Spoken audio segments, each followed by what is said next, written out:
And Druid's actually a class that can be countered like this, because Druid's quite weak to all, like, Druid's weak to basically every mech deck, like, you know, any mech deck in all of them. So if you run a lineup like Mech Shaman, yeah, like Secret Pounds, kind of like that, where you just pressure them early and like do stronger things than them, you can generally win. Druid's better at lasting longer against control decks and bursting down control decks, but if you're just worried about like pure power against Druid, you can beat Druid early with all these decks. Wow. Whoa, Bloodlust. Bloodlust. So it is a mid-range Shaman deck, but with Bloodlust. Yeah.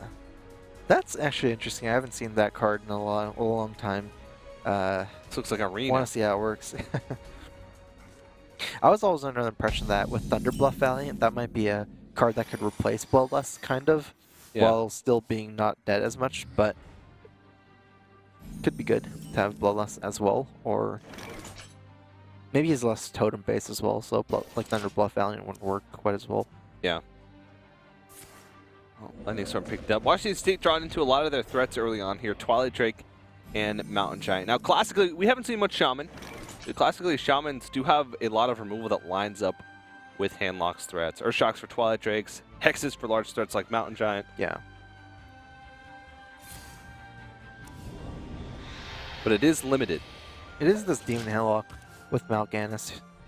This is much more popular than the normal Handlock right now, largely because of Patron War. Gives you a much better chance of hitting that 4-drop. Bloodlust could take them by surprise pretty early in this game. Yeah. Not gonna lie. Yeah.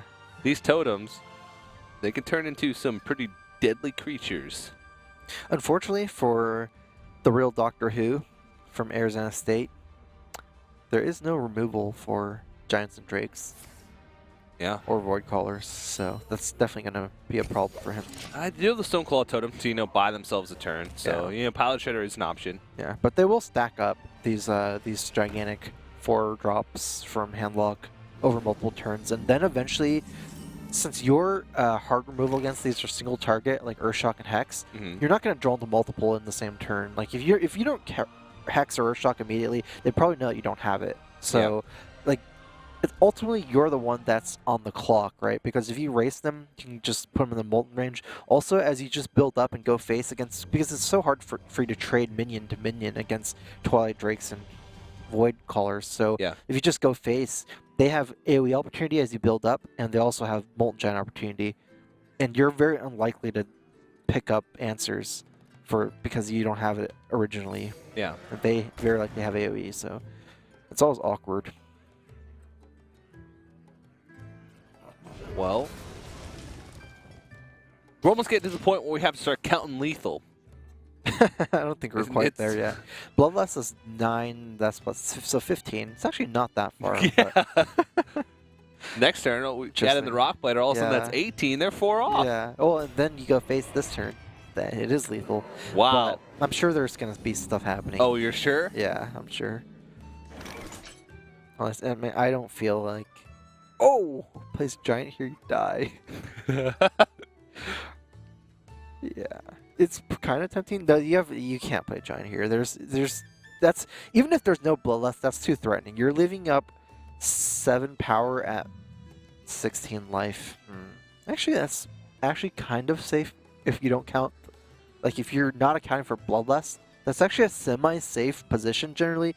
Like, if there was no Bloodlust, the easiest way you would die is to Rockbiter plus Doom Hammer. Yeah. Because that's 10 damage. So is deciding to play around stuff. I feel like with this is going to be an Owl killing the Zombie Chow and the 2/2. And then you do get the heal as well, so no Bloodlust death. Yeah. You can see a little disappointed look from the real Doctor Who at Arizona State. He's thinking, well, it was worth a shot, you know? Yeah. Yeah, still not out of it yet, but that's a threatening board to be going up against. Yeah, it's kind of hard to make a comeback once Handlock's ahead on board and you're a Shaman. Yeah, without the hard removal, because they're just gonna, that they're just gonna throw down more and more like Giant Doctor Boom into, Argus and things like that. They just keep coming at you, and if you're already behind, you don't have the great answers for the Void Caller and the Twilight Drake already. for the most part, whatever you drop this turn is going to be dealt with the board already, and they're going to pull further and further ahead. There's that Lightning Storm, really important card. Might be his ticket out of this. Yeah, but they don't really have a way to deal with The death whatever rattle. comes out of the Void Caller. Yeah, well, you can always pray. That there's nothing. Yeah. Yeah. Well, they can. There's only 6 cards, so it is very likely that a demon is there, but they can always hope because, you know, as the game goes on, it's just going to be more and more likely that one is drawn. So there could be the argument that dealing with it sooner rather than later is actually increasing the odds of you not having to deal with that. Yeah, just go ahead and play some minions. Yeah. There's no great removal options here. Don't really want to weaken your overload here with the Feral Spirits, especially since Feral Spirits lines up pretty poorly against the board anyways. This could be a pretty big turn for Washington State. They could kill the Sludge Belcher, kill off their own Void Caller into the Shredder, which pops out Mal'Ganis. Well, they'd have to play their Mountain Giant first. And so that would be 2 large threats on the board plus a Twilight Drake. Yeah. Pretty big. Washington State's far enough here in life now that they can feel comfortable playing this giant, especially if you do the move you said. There's going to be a Mal'Ganis as well, so you definitely have to be feeling pretty safe here. And Lance Carrier. Kind of surprised about the attack here before. I think it's better to kill the Sludge before attacking because you can't kill Doomsayer anyways with the 4.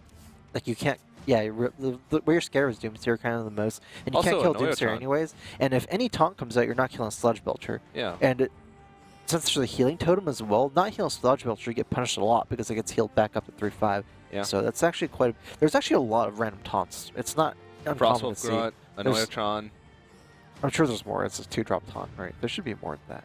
sparring partner. Yeah. I mean, I'm sure there's quite a bit. I just can't name them No. all. How many There's more a- are there? I don't know.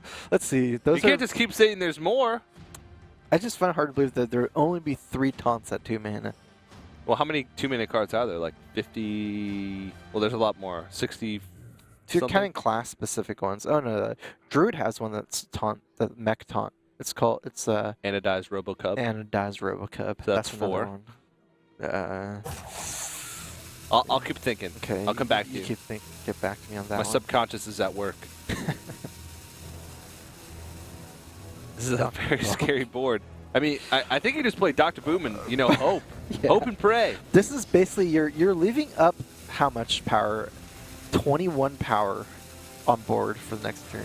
Yikes. So when people talk about OTK, they're generally not talking about this. But this could be a OTK technically, Yeah. where they just kill you in 1 turn, but Yeah. it's not. There's not enough damage, but Yeah. Big Game Hunter, Defender Vargas.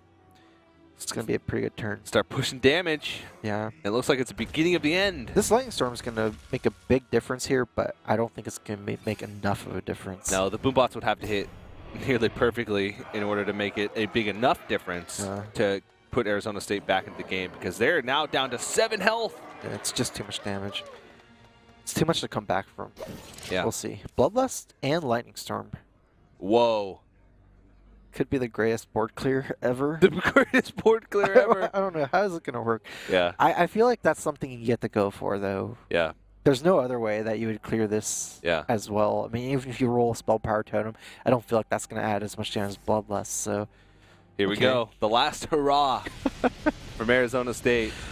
Oh, he rolled a lot of 2s. Yeah. That's bad. It was 3 2s and 2 3s. Okay. But one of the 3s landed on a 2-health target, so that's pretty irrelevant. Yeah. That's awkward right there. So this Boombot needs to have a good target. That's a good target. Oh, so the board clear. A full clear. How did this happen? You're still behind, but Yeah. at least you're in the game. Now you have to deal just Dr. Boom and then the Twilight Drake and then the... Yeah. Lot of stuff. They can't even deal with the Dr. Boom. They can play Feral Spirits. They're only overloaded for 2, so they still have 7 mana to work with. But Mage Salno, it's not great now, but the cycle could be good since they're running out of resources. It's actually pretty good here. Let's you fill up your last mana and just cycle through for the next Yeah. turn. And also, it's just an extra target for Boombots to hit that isn't a taunt. Oh, nice. That's good for him. That's... Oh, I did for die. 1. Okay, good. Okay. Not bad. Still in it. But it's a long way to go. And, you know, once a Shaman doesn't really have a board anymore, it's hard for them to piece together damage. Yeah. Feels like eventually Washington State's just going to muscle Arizona Yeah. State out of the game.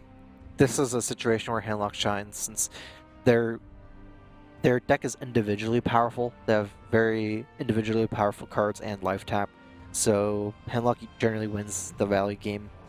It's very hard to win the value game against Handlock. It's limited to a couple of control decks they mostly win the value game against Handlock through fatigue, because eventually if you can last long enough, eventually they run out of cards. Yeah. Shaman's not a deck that can last long enough to run Handlock out of threats. Yeah. So Haunted Creeper, not the greatest card off the top. Haven't seen much removal here. We'll be able to take out the Dr. Boom, but using so many resources. this game is Just over to do unless so. he gets a taunt totem. With Because Defender there's Vargas. Defender Vargas for lethal. Well, there you go. Staying alive Staying alive. by the skin of their teeth. Minotide Totem gonna plop out a Flame Tongue Totem. Oh, that's lethal. Yes, it is. Dipgird. All right, Washington State looks like they are gonna tie the series up 1-1. Seems to be a trend today. Very close matchups. Arizona State had a small window of opportunity early in the game, Yeah. where if Washington had not cleared some of the creatures off the board and opted to play the Mountain Tribe, Bloodlust would have finished it. But that window of opportunity quickly vanished, and Washington State ties it up